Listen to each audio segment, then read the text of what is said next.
사회성이 왜 중요한지 그 중요성에 대해서 아셨다면 이제 부모가 어떤 촉진제가 되어주어야 하는지 그 4가지의 역할을 알려드리도록 하겠습니다. 네, 안녕하세요. 육아코디 놀이 전문가 민주 선생님입니다. 지난 시간 혼자 노는 아이, 친구들과 어울리지 못하는 우리 아이 문제가 있는 건가요? 라는 질문으로 영아기 사회성 발달에 대해 이야기를 나눠보았습니다. 오늘은 어린이집을 다니고 유치원을 다니는 유아기 사회성 발달에 대한 정보와 부모의 역할 4가지를 알려드리도록 하겠습니다. 영아기에 혼자 놀이가 익숙한 아이들과 유아기에 혼자 놀이가 익숙한 아이들은 굉장히 다릅니다. 두 돌 전후가 되면 자아가 형성되고 나에게 관심이 많고 내가 하고 싶은 것, 내가 좋아하는 것, 내가 싫어하는 것 이렇게 주장도 굉장히 강해지죠. 물론 이 시기에 떼쓰기가 나타나고 강화되는 이유도 이 때문이죠. 아직 사회성 발달이 이루어지지 않았기 때문에 혼자놀이가 굉장히 익숙하고 자연스러운 시기랍니다. 혹시 영상을 보시는 분들 중에 개별차가 있기 때문에 딱 이때까지다 라고 말씀드리기는 어렵지만 자녀가 40개월 정도까지의 영아기에 해당되신다면 영아기 사회성 발달편을 꼭 확인하시고 아이의 발달과 부모의 역할도 꼭 체크하시기 바랍니다. 이처럼 영아기에는 문제가 되지 않았지만 어린이집을 다니고 유치원에 다니면서 점차 친구들과 어울리고 다른 사람의 감정에도 적절하게 반응을 해야 하는 유아기가 되었음에도 불구하고 여전히 타인에 대한 관심도가 낮고 혼자놀이가 지속된다면 양육자가 반드시 아이의 사회성 발달을 도울 수 있는 역할을 해주셔야 합니다. 지금은 친구와의 관계만 문제지만 아이의 사회성 발달이 제대로 이루어지지 않았다면 아이가 인생을 살아가는데 굉장히 한계가 많거든요. 예전에는 성적이 좋으면 좋은 학교에 들어갔고 좋은 학교에서 학점 관리를 잘해서 좋은 회사에 들어갔지만 지금은 굉장히 다르죠. 웬만한 기업에 들어가기 위해서는 집단 면접이라는 것을 보고 이 사람이 유능한지를 판단하기 위해서 그 집단에서 다른 사람과 얼마나 잘 어울리며 그 안에서 그 사람의 역할, 조율, 소통 능력, 리더십과 타인 수용 능력을 보고 그 사람을 판단하게 됩니다. 이 모든 것이 어디에 해당되죠? 바로 사회성이 기본적으로 발달해야 가능한 것이죠. 그런데 무서운 것은 이 시기가 되어서 필요한 학점이나 영어 성적은 아이가 공부를 해서 관리하면 돼요. 반면 사회성은 20대 중후반이 되어서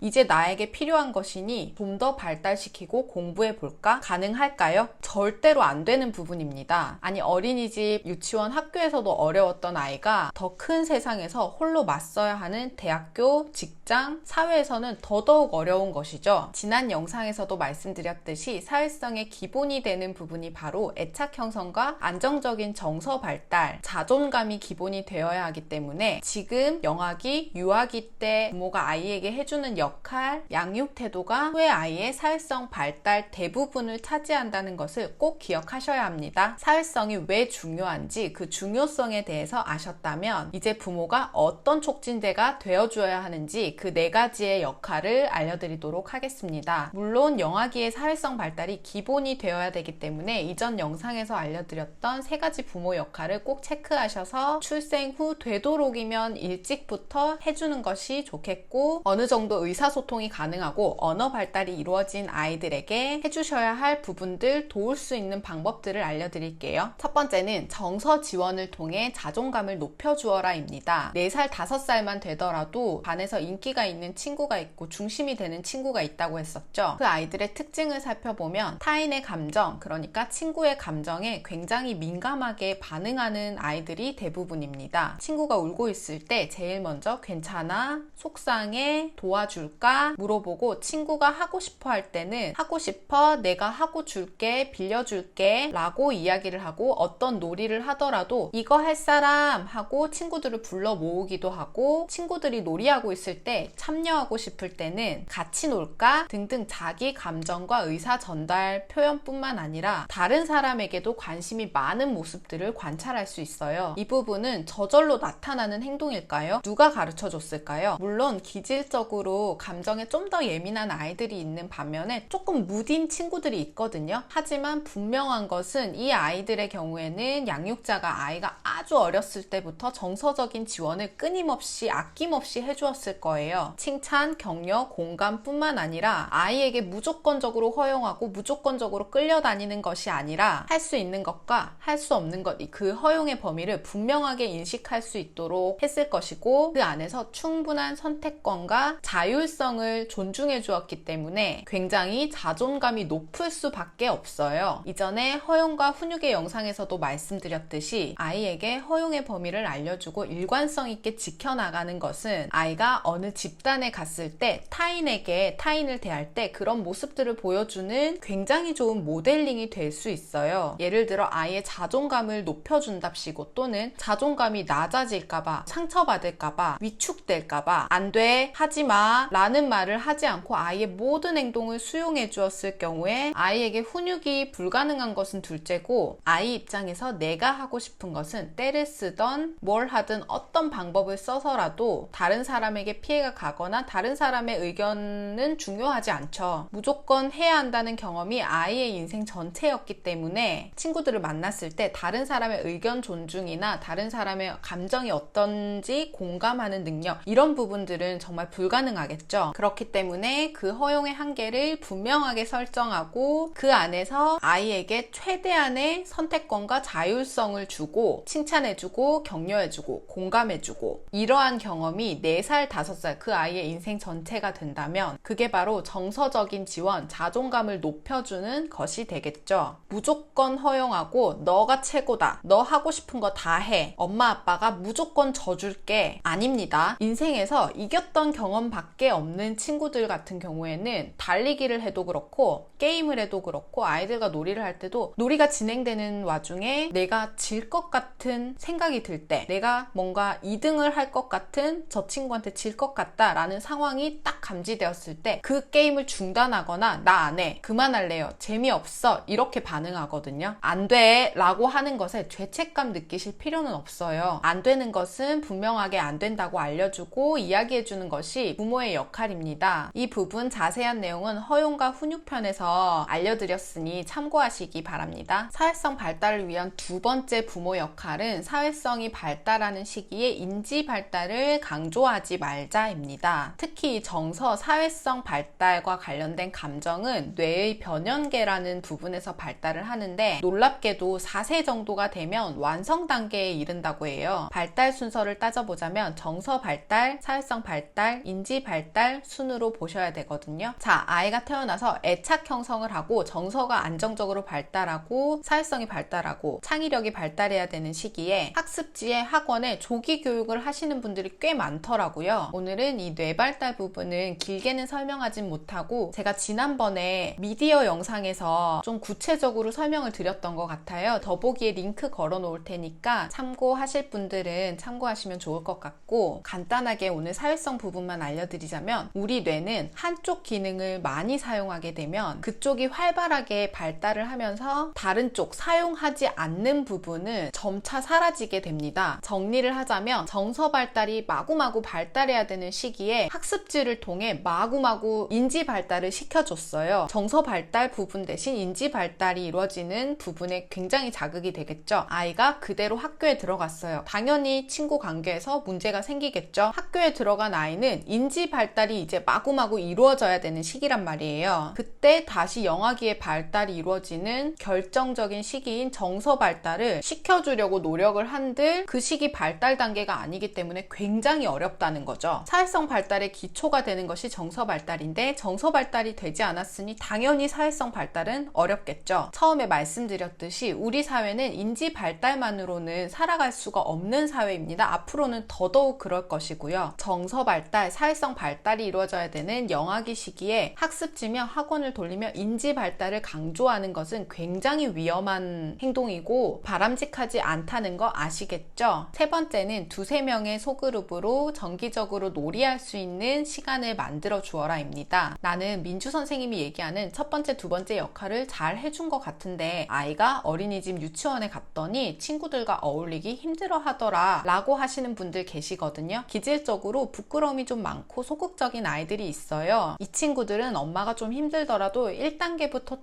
조금씩 해나가는 훈련이 좀 필요해요. 훈련을 한다고 해서 기질이 바뀌지는 않아요. 하지만 환경을 통해, 경험을 통해 성격 형성에는 영향을 줄 수 있습니다. 어렸을 때부터 소그룹으로 함께 놀이할 수 있는 시간들, 경험들을 많이 제공하다 보면 친구를 사귀는 것이 두려움이 아니라 친구들이랑 함께 놀았더니 이런 재미가 있구나, 이런 부분들을 즐길 수 있구나, 스스로 재미를 찾을 수 있는 능력이 생기거든요. 아파트에 함께 살고 있는 친구들도 괜찮고, 놀이터도 괜찮고, 양육자의 친구, 자녀들과 함께 어울리는 것도 괜찮고, 가장 좋은 것은 아무래도 가장 오랜 시간을 보내는 어린이집이나 유치원, 학교에서 같이 보내는 친구들을 집으로 초대해서 시간을 보내면서 친근감, 유대감을 형성할 수 있도록 해주는 것이 정말 좋습니다. 자, 마지막 4번째는 사회성 정서 관련 그림책을 함께 보아라 입니다. 요즘은 그림책들이 정말 잘 되어 있어요. 양육자도 양육자가 처음이기 때문에 아이에게 정서 지원이 말이 쉽지 어떻게 접근을 해야 하나, 그 많은 감정들을 어떻게 알려줘야 하나 혼란스럽고 어려울 수 있거든요. 이때 아이와 함께 정서, 사회성 관련된 그림책들을 보면 엄마도 도움이 되고 아이도 도움이 된답니다. 직접 경험은 아니지만 아이들은 그림책을 통해서 굉장히 그 감정이입하고 몰입할 수 있거든요. 그렇기 때문에 그림책 속에서 간접 경험을 통해 이런 상황에서는 친구의 마음이 이렇겠구나, 엄마의 마음이 이렇겠구나, 또 동생이 생긴 친구들은